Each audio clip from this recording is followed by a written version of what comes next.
I'd like to welcome on stage Court Jeske, the Executive Vice President of the USL, who has a short presentation followed by a Q&A. Court. See you in 5. Great, thank you. Can everyone hear me okay? Fantastic. Well, I really appreciate the room spending some time to learn a little bit about soccer and what's going on in this country, in America, what we're seeing in North America, and the role that USL has to play as we begin our second decade in the league. And we'll talk a little bit about that. Before we get into some details and go to a Q&A, I thought it best to start with the video. If we could cue that up and play it for you guys with some exciting things that we have going on.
Fantastic. So that was a snapshot of the first 9 years and what we've seen in the growth.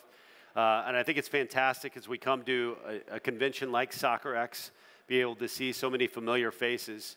My journey with the sport began about 20 years ago, and I've had the pleasure to work for MLS. I've worked for the U.S. Soccer Federation, and then an MLS team and a USL team as well. So I think I've got a good perspective over the last 20 years of how the landscape continues to grow and evolve in North America and what that role USL can play. And we're very excited here. We've also got a few members of our staff. Our president, Jake Edwards, thank you for attending today. And Ryan Madden, who oversees our PR and communications, and will happily take any questions or one-on-ones after we're done here. But before we do the sit down with Ben, I want to run you through some of the metrics and the excitement that we see at the league level. And this is a story of opportunity. Our vision, clearly, is to establish enduring soccer clubs that serve communities by ensuring they are competitive, compelling, and professional organizations. This is a story about covering the map. This USL story is one that talks about 350 million people in the US with more buying power in Europe. MLS is going to be a fantastic league. I believe there'll be a top 5 league in the world very soon. But what is our opportunity? And we'll come to the conclusion of our opportunity. But what we're focused on, the 70 people in Tampa that work at the league office and our 46 franchises that are professional across the country, we look at building the game in communities with relevance, both in size and also in terms of monetary relevance, that can create impressions and value for fans there, to give them something to root for in Indianapolis, in Tampa, in Las Vegas, when it comes to professional soccer. Where we fit in the structure, if there's some international guests here, we are a second and third division professional league. MLS is the first, and then we have, of course, the federation that governs the sport here in the U.S. We also do have some League One teams in Canada. We work with the CSA and Canadian clubs on those, but we're focused on the Championship and League One, our professional divisions. We do have League Two, which is an amateur league below that. It is the top amateur league in North America with almost 80 clubs. So you put those 80 clubs combined with the 50 that we have in League One in the Championship, and you see that close to 130, 140 franchises across the U.S. Our goal is to build that interconnectivity to make sure that they have the tools to be successful and meaningful in their communities. So what does that map look like? You can see here the combination of our Championship and League One clubs. We want to cover the map. We want to make sure that soccer does not only live in a professional environment in New York, Chicago, and LA, but it has to live in other major markets. And if the U.S. Soccer Federation and our leagues are going to reach their full potential, we have to tap into these markets, and we have to make sure the map is covered with professional soccer that fans can access and root for. This is very near and dear to my heart. I'm from a city in Tulsa, Oklahoma, which is the middle of the country. It's about 1 million people, and they need something to root for when it comes to soccer. They have a proud history in the NASL, won the Soccer Bowl, if there's any soccer historians in the audience. But what do they do now? How do they root? How do they ingrain themselves in that ecosystem that is global? And so USL is providing the platform for our clubs and owners to do that. The championship market size. We don't have time here to dig into League One and what's happening there. But I'm going to ask the room a question and think about the cities that you see on here. This is where USL is the sole source of professional soccer. Now, of course, fans can watch an FC Barcelona game. They can watch a New York Red Bull game. There's a lot of soccer to choose from throughout the world. But we are the source.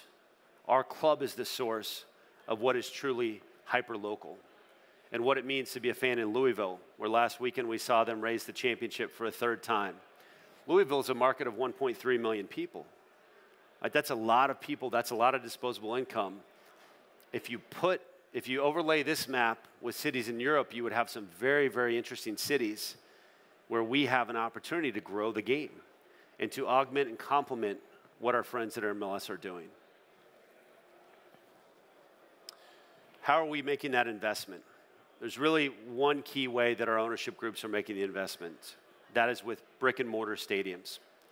I had breakfast with an architecture firm this morning, and they are extremely interested in what is happening across USL. I think we can all agree, for many of us that have been in the soccer development space for a long time, there is a fundamental shift when clubs have a brick and mortar stadium to call their own. And that's what we're seeing our owners investing, not 2, not 3, not 4 millions of dollars, but 40, 50, 60 millions of dollars to make sure that they have proper training facilities and a soccer-specific stadium that isn't just a home for soccer, but it's a community center. It's something that can be used 365 days a year. We got a chance to tour the new Louisville Stadium, 14,000 seats, right downtown. It will be a hub for that community and something for those people to root for besides college sports. That's what they have. That's the opportunity. And they are becoming, I loved as I walked around town and you hear people say, man, we are such a soccer city. That franchise has been there 5 years.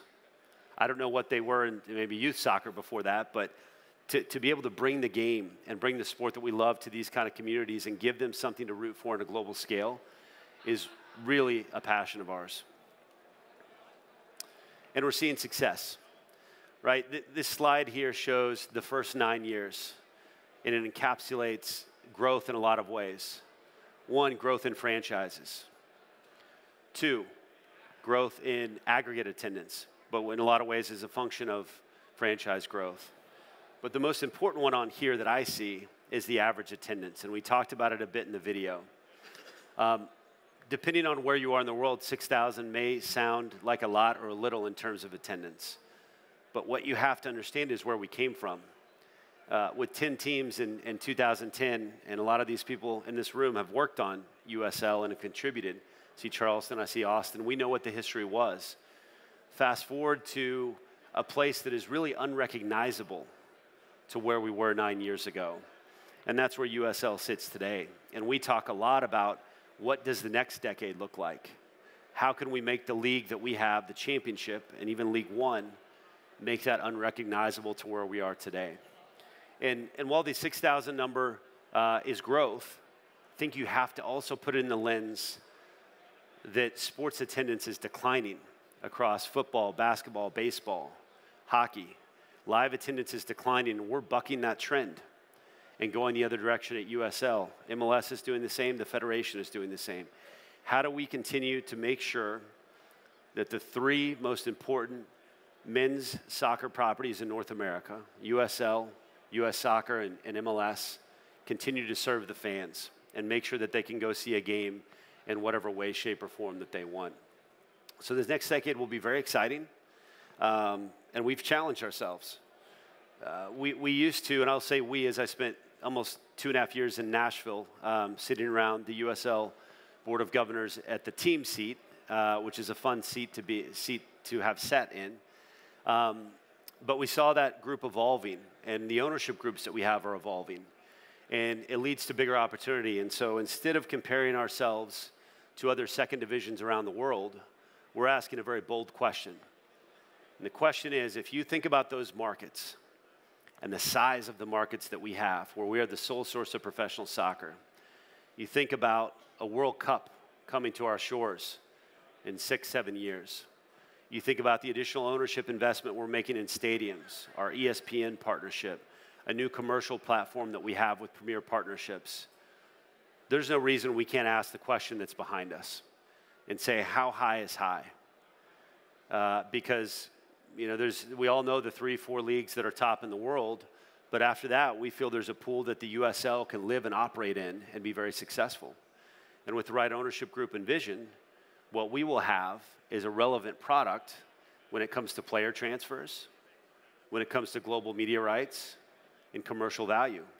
And so that's an opportunity that none of the other 4 sports that are endemic to North America have. So again, I'll take you to time. Ben, you want to come back up and we'll have some questions? And I really appreciate everyone taking the time to learn a little bit more about USL and the things that we're doing.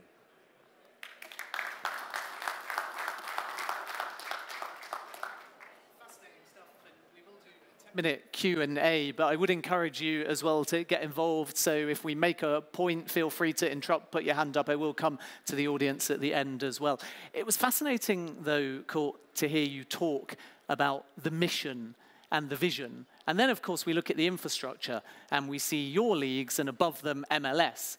At the moment, you can't enter the MLS. There is no promotion or relegation up there. And to a European, the first thing I would think is, if you want to really develop and continue to increase attendances and markability and even potentially a global audience, you have to have a mechanism to get into the MLS.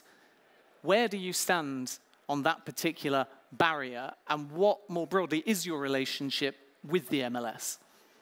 Well, one, we have a fantastic relationship with MLS. And again, I spent a decade working there, and as head of international business for the league, I got that question all the time from many of you in the room and European counterparts of, well, you can't actually be a real league until you have promotion and relegation. That's not actually true, right? There are franchise models and there are models around the globe that are successful. What I can tell you is that we spend a lot of time thinking about how do we make USL the best financial opportunity that can be. And so we talk to our owners about, while MLS is doing fantastic things with their league and they've got their system, is something between League One and the championship, promotion and relegation in some kind of controlled environment, something we want to look at? And does it ultimately drive a greater value proposition and investment from our owners? It's something we have to study, and we're going to study it very carefully. We're going to work through it with our owners. We're going to work through it with our broadcast partners. But it is a question that we want to ask within the USL. And you mentioned, in terms of broadcast partners, that ESPN is one of them. Give me the details and tell me how that deal came about. Yeah, so I'm fortunate at the league. One of the areas that I get to work on daily is our media partnerships. And when I came into the league was coming off of or concluding a 2-year partnership with ESPN. Where, credit to Jake, he and Alec Papadakis saw the vision to say, hey, let's jump on the ESPN Plus bandwagon very early. One of the first leagues, I think actually the first professional soccer league, to commit to ESPN Plus. In hindsight, it doesn't look like a risk at all. It looks like a very wise decision, but I can tell you there was some risk with that. But as we came back to the marketplace, our first and what we wanted the last conversation to be was with ESPN. For a domestic partner here in North America, they have the audience, they have the soccer audience, and we know that our clubs need to be able to continue to grow in relevance. We were also very pleased as we engaged. There were 9 other bidders that said we would like to be involved in professional soccer. All the who's who that you guys know. From NBC to Fox to Facebook to beIN, and quite a few others, all part of the conversation that we're having because they're seeing the opportunity that is professional soccer in North America. So an advantageous spot to be in, but even an easier decision when our friends at ESPN allowed us to stay with them, but also grow. We've added, next year will be over 20 matches live on linear TV. This past year we were 6. So you can see the investment that ESPN is making in this sport. We'll have 725 games on ESPN Plus. That's more games on ESPN Plus than any other professional league in the world that provides to ESPN. And that's not just soccer, that's basketball, football, baseball, etc. So we are a big content piece of what they are doing in Bristol. While still filling the map, starting new franchises and serving the communities across America, and of course increasing those attendances in the process, are you happy strategically to be either a feeder for the MLS or more broadly a developer of young talent, knowing that if you get them to a certain point, they may leave your league and go somewhere else, either in North America or beyond? We're absolutely a player when it comes to the development of players, the development of sponsors, broadcasters, whatever it might be. We don't view ourselves as a feeder to any particular league. We're just a global league, no different than Ligue 1 or Serie B or anyone else, right? We have our area that we're carving out, and I think if we're not developing and transferring players, then we're not doing something right, because we've got this giant map with a lot of youth players and a lot of talent that is out there that's going undeveloped at this point. So we're working with the Federation on our academy program that we've launched, and how do we create a professional pathway for more and more players. And look, ultimately that means they either decide to stay with their home club in a place like San Antonio, where we have quite a few players on the youth national team, or ultimately they go further afield and ply their trade in Europe or South America. So in terms of looking forwards, and we saw a little bit of the strategy, the mission and the vision, you've got a big landmark coming up next year, September 2020. It will be your 10-year anniversary. Why is that significant, and what are your plans for next year? Well, we've got some very exciting plans. Just a 10th year is great because we've taken the league, a lot of people before me have taken the league from a position where there was a question of, you know, how is this league going to do? Is it going to survive? To firmly cemented in the sports culture of North America. And so that allows us to focus on growth when we're not just focused on expansion. So the 10th year will start that next decade. We've got some new teams coming into the league. We've got some rounding out to do. We've got new sponsors and broadcasters, and probably some new events that I can't say just yet. But we want to create tentpole events that essentially celebrate our stadiums, celebrate our sport, and celebrate the ecosystem that we've built here in North America. And you mentioned a lot of things that are marketable. One thing that we haven't spoken about, which also helps, is just have the occasional big name, either affiliated or even potentially over time, playing for some of the teams. One such name, for example, linked with a franchise, David Villa. That was confirmed just a few months ago. And we see, obviously, at MLS level with Inter Miami and the affiliation with David Beckham, how that helps with global exposure and marketing and so on. And Villa falls into that category, a world-class player, an icon, somebody that has an affinity with a lot of different communities across America and beyond. How important is it to have names like that with football pedigree taking interest in your league? Look, it's fantastic. David Villa in New York. We've got Tim Howard as part of the ownership in Memphis. We've got Landon Donovan out in San Diego. When you have those iconic names that are just operating in the soccer sphere that we all operate in, it elevates everything that we're doing. And it's kind of a domino effect that they bring more people into the game. They bring more owners. They bring more investment. They bring more desire to see this league run the right way. With the right professional approach. And as our ownership groups evolve, they ask more of the league office, but those are good questions that they're asking. And then, we're always up for a couple legends on the field doing something at halftime. Wouldn't it be too bad to see Landon, Tim, and David do some kind of skills challenge in their late age? But I'm not suggesting any of them are playing for the league, but it's fun to have them around. And just a final one from me before I open it up to the floor. The 2026 World Cup, America, Canada, and Mexico. How will that benefit the USL? Because we always hear from local organizing committees about their commitment to legacy.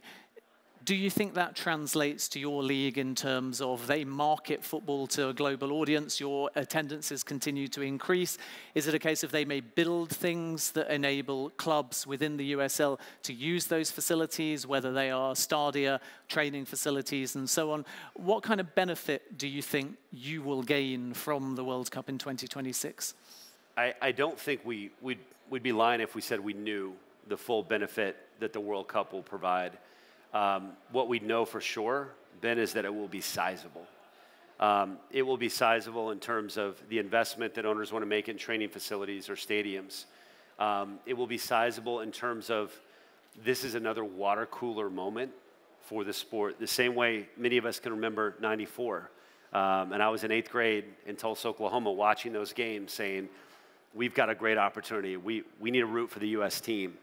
That's there, and we talk to the U.S. Federation a lot and people of the bid committee, and our point of view at USL is the World Cup success that we all take the bounce from, it won't be judged in the 10 cities that have World Cup games. Those are easy, right? It's happening in New York or L.A. or wherever. Those are easy to see bounce. But if we do this right, it's where does it raise the bar across the country? And how do people in Vegas and Phoenix and El Paso and Indianapolis, how do they feel a part of the World Cup? So that we can truly transform and take light years steps in our evolution. But wait, was there a World Cup in '94? Because as an Englishman, that's not something I remember. There was one. It was here. And actually, yeah, I think Brazil won it.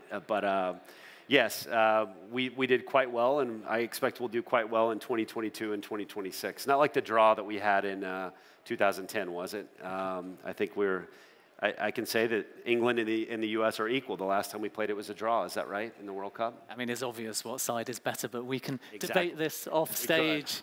1-1. Fighting a losing battle in this kind of room, that's for sure.